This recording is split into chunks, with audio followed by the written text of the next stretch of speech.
ಎಲ್ಲಾ ಗೃಹಲಕ್ಷ್ಮಿಯರಿಗೂ ಕೂಡ ಭರ್ಜರಿ ಸಿಹಿ ಸುದ್ದಿ. 4,000 ರೂಪಾಯಿ ಬಾಕಿ ಹಣ ಕೂಡ ಜಮೆ ಆಗ್ತಾ ಇದೆ ವೀಕ್ಷಕರೇ. ಈಗ ಮತ್ತೊಂದು ಸುತ್ತಿನ ಕಂತಿನ ಹಣ ಕೂಡ ನಿಮ್ಮ ಅಕೌಂಟ್ಗೆ ಜಮೆ ಆಗುತ್ತೆ. ಇವತ್ತು ಗೃಹಲಕ್ಷ್ಮಿಯರಿಗೆ 3 ಭರ್ಜರಿ ಸಿಹಿ ಸುದ್ದಿ ಅಂತಾನೆ ಹೇಳ್ಬಹುದು.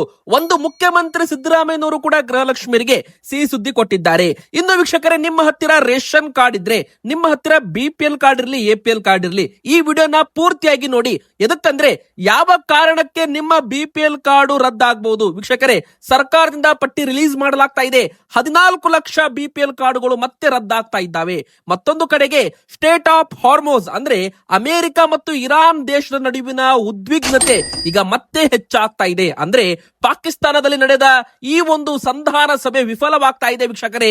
ಮತ್ತೆ ನಮ್ಮ ಭಾರತಕ್ಕೆ ಗ್ಯಾಸ್ ಸಿಲಿಂಡರ್ ಸಮಸ್ಯೆ ಆಗಿರ್ಬೋದು, ಆಟೋ LPG ಸಮಸ್ಯೆ ಆಗಿರ್ಬೋದು, ಕಚ್ಚಾ ತೈಲ ಸಮಸ್ಯೆ ಸೇರಿದಂತೆ ಮತ್ತೆ ಸಮಸ್ಯೆಗಳು ಉಲ್ಬಣವಾಗೋ ಚಾನ್ಸ್ ಇದೆ. ಎದಕ್ಕಂದ್ರೆ ನೋಡಿ, ಈ ಭಾಗದಲ್ಲಿ ಏನಾದ್ರೂ ಯುದ್ಧ ನಡೆದ್ರೆ ಕಚ್ಚಾ ತೈಲ ನಾವು ಭಾರತ ಇಂಪೋರ್ಟ್ ಮಾಡ್ಕೊಳ್ತೀವಲ್ಲ, ನಮಗೆ ಪ್ರಾಬ್ಲಮ್ ಆಗ್ಬಹುದು ವೀಕ್ಷಕರೇ. ಮತ್ತೊಂದು ಕಡೆಗೆ ರಣ ಬಿಸಿಲು ಅಂತಾನು ಕೂಡ ಹೇಳಲಾಗ್ತಾ ಇದೆ. ಮನೆಯಲ್ಲಿ ವಯಸ್ಸಾದವರು ಇದ್ರೆ ಹುಷಾರಾಗಿರ್ಬೇಕು. ಎದಕ್ಕಂದ್ರೆ ಮುಂದಿನ 1 ವಾರದವರೆಗೂ ಒಂದು ಬಿಸಿ ಗಾಳಿ ಬೀಸಲಿದೆ, ಹೀಟ್ ವೇವ್ಸ್ ಅಂತ ಕರೆಯಲಾಗಿದೆ.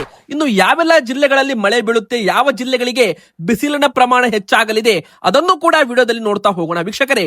ಈ ವಿಡಿಯೋನ ನೀವು ದಯವಿಟ್ಟು ಪೂರ್ತಿಯಾಗಿ ಕೊನೆ ತನಕ ನೋಡಿ, ಎಲ್ಲಾ ಮಾಹಿತಿ ಕೂಡ ತಿಳಿದುಕೊಳ್ಳಿ. ಮೊದಲಿಗೆ ಎಲ್ಲಾ ಗೃಹಲಕ್ಷ್ಮಿಯರು ಕೂಡ ವಿಡಿಯೋಗೆ ಲೈಕ್ ಮಾಡಿಲ್ಲ ಅಂದ್ರೆ ಬೇಗನೆ ಲೈಕ್ ಮಾಡಿ, ಹಾಗೂ ಕಮೆಂಟ್ ಬಾಕ್ಸ್ ಅಲ್ಲಿ ನಿಮಗೆ 29ನೇ ಕಂತು ಹಣ ಜಮೆ ಆಗಿದೆಯಾ, ಎಸ್ ಆರ್ ನೋ ಅಂತ ಬೇಗನೆ ನಮಗೆ ಕಮೆಂಟ್ ಮೂಲಕ ನೀವು ಕಮೆಂಟ್ ಮಾಡಿ ವೀಕ್ಷಕರೇ. ನಿಮ್ಮ ಕಮೆಂಟ್ ಗೋಸ್ಕರ ನಾವು ಕಾಯ್ತಾ ಇರ್ತೇವೆ. ನಿಮ್ಮ ಕಮೆಂಟ್ ಗೆ ನಾವು ರಿಪ್ಲೈ ಕೂಡ ಮಾಡ್ತಾ ಇದ್ದೇವೆ. ನಿಮ್ಮ ಒಂದು ಕಮೆಂಟ್ ಇಂದ ಪ್ರತಿ ಗೃಹಲಕ್ಷ್ಮಿಯರಿಗೂ ಕೂಡ ತುಂಬಾ ಸಹಾಯವಾಗಲಿದೆ ವೀಕ್ಷಕರೇ. ಮೊದಲಿಗೆ ಹೇಳ್ಬೇಕಂದ್ರೆ ಗೃಹಲಕ್ಷ್ಮಿಯರಿಗೆ ಒತ್ತು 3 ದೊಡ್ಡ ಸಿಹಿ ಸುದ್ದಿ ಬಂದಿದೆ. ಮೊದಲನೇ ಸಿಹಿ ಸುದ್ದಿ ಹೇಳ್ತೀವಿ ನೋಡಿ, ಇದು 29ನೇ ಕಂತು ಹಣ ಈಗ ಜಮೆ ಆಗ್ತಾ ಇದೆ.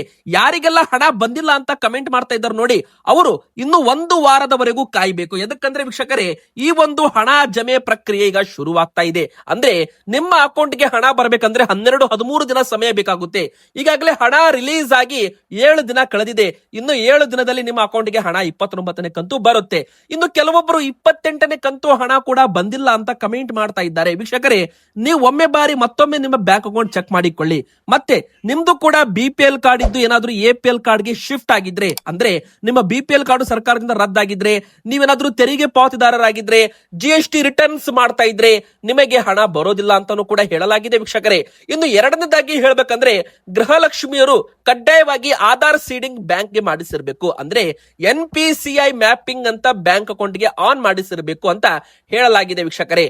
ಅಂದ್ರೆ ನಿಮ್ಮ ಒಂದು ಬ್ಯಾಂಕ್ ಅಕೌಂಟ್ ಗೆ ಆಧಾರ್ ಸೀಡಿಂಗ್ ಆಗಿದ್ರೆ ಆಧಾರ್ ಕಾರ್ಡ್ ಯಾವ ಬ್ಯಾಂಕ್ ಲಿಂಕ್ ಇರುತ್ತೆ ಅದಕ್ಕೆ ಹಣ ಬರಲಿದೆ ಇನ್ಮೇಲೆ ಅಂತಾನು ಕೂಡ ಹೇಳಬಹುದು DBT ಮೂಲಕ ವೀಕ್ಷಕರೇ. ಈಗ ನೋಡಿ, 28, 29 ಈ 2 ಕಂತು ಹಣ ನಿಮಗೆ ಇನ್ನೂ ಬಂದಿಲ್ಲ ಅಂದ್ರೆ ವೀಕ್ಷಕರೇ 100% ಬರುತ್ತೆ. ಇನ್ನು 7ರಿಂದ 8 ದಿನ ನೀವು ಕಾಯಬೇಕು.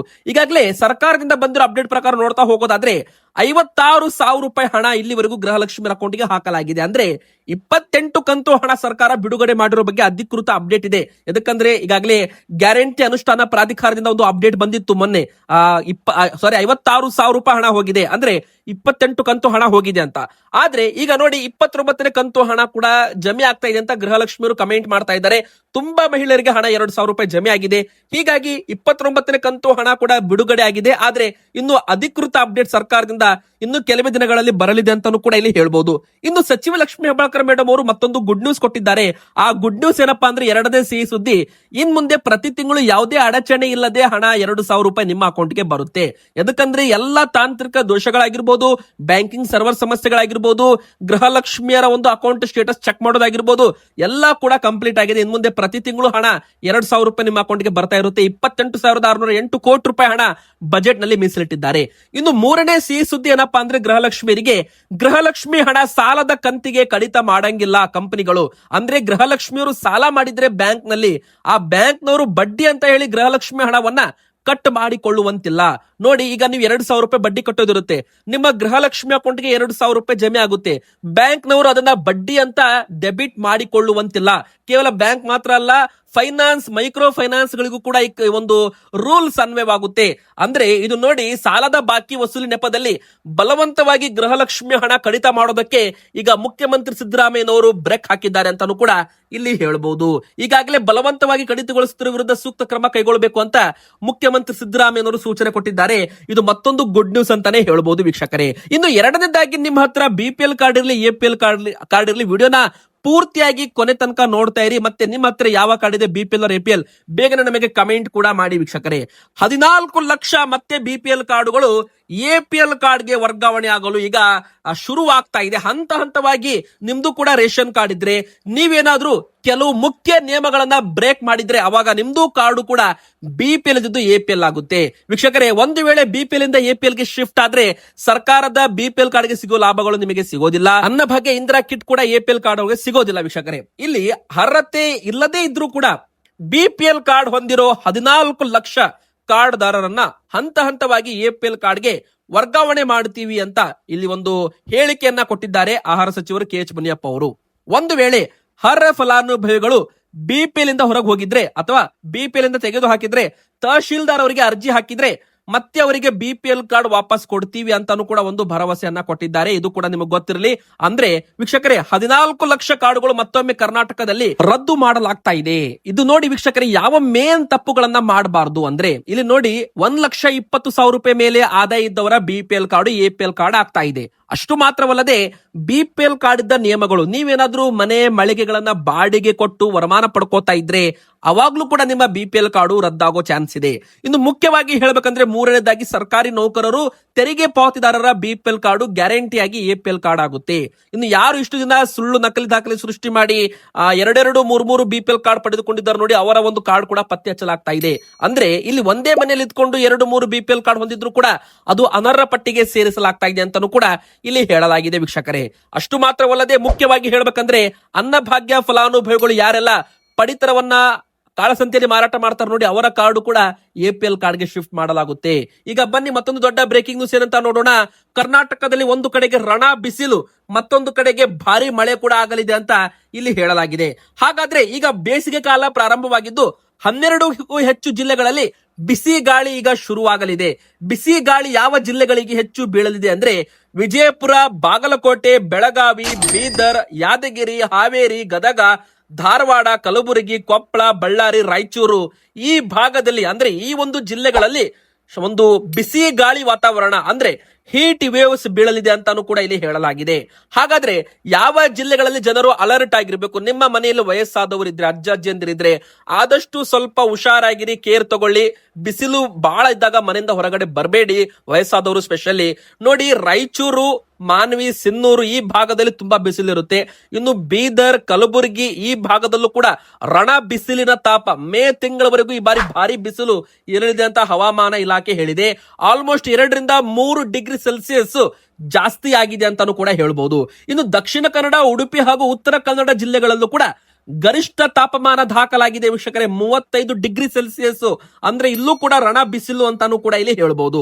ಮತ್ತೆ ಯಾವ ಜಿಲ್ಲೆಗಳಲ್ಲಿ ಮಳೆ ಬೀಳಲಿದೆ ಅಂದ್ರೆ ದಕ್ಷಿಣ ಒಳನಾಡು ಜಿಲ್ಲೆಗಳಾದ ಚಾಮರಾಜನಗರ, ಮೈಸೂರು, ಮಂಡ್ಯ, ಕೊಡಗು, ಹಾಸನ, ಚಿಕ್ಕಮಗಳೂರು ಈ 5-6 ಜಿಲ್ಲೆಗಳಲ್ಲಿ ಸಾಧಾರಣ ಮಳೆ ಆಗಲಿದೆ ಅಂತಾನು ಕೂಡ ಇಲ್ಲಿ ಹೇಳಲಾಗಿದೆ. ಇನ್ನು ಬೆಳಿಗ್ಗೆ ಬಿಸಿಲು, ಸಂಜೆ ಆಗ್ತಾ ಇದ್ದಂತೆ ಕ್ಲೈಮೇಟ್ ಚೇಂಜ್ ಆಗ್ತಾ ಇದೆ. ಮಳೆಯ ಪ್ರಮಾಣ, ಸಾಧಾರಣ ಮಳೆ ಪ್ರಮಾಣ, ಗುಡುಗು ಮಿಂಚು ಸಹಿತ ಅಲ್ಲಲ್ಲಿ ಮಳೆ ಆಗಲಿದೆ ಕರ್ನಾಟಕದಲ್ಲಿ. ನಿಮ್ಮ ಊರಲ್ಲೂ ಕೂಡ ಮಳೆ ಬರ್ತಾ ಇದ್ರೆ ನಿಮ್ಮ ಊರಿನ ಹೆಸರನ್ನ ಕಮೆಂಟ್ ಮಾಡಿ.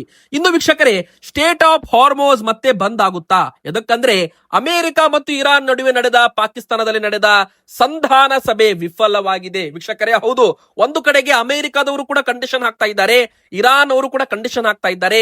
ಒಂದಕ್ಕೆ ತಾಳಿಲ್ಲ ತರಕಿಲ್ಲ ಅಂತ ಹೇಳ್ತಾ ಇಲ್ಲಿ ಒಂದು ಮತ್ತೆ ಸಂಧಾನ ಸಭೆ ವಿಫಲವಾಗಿದೆ.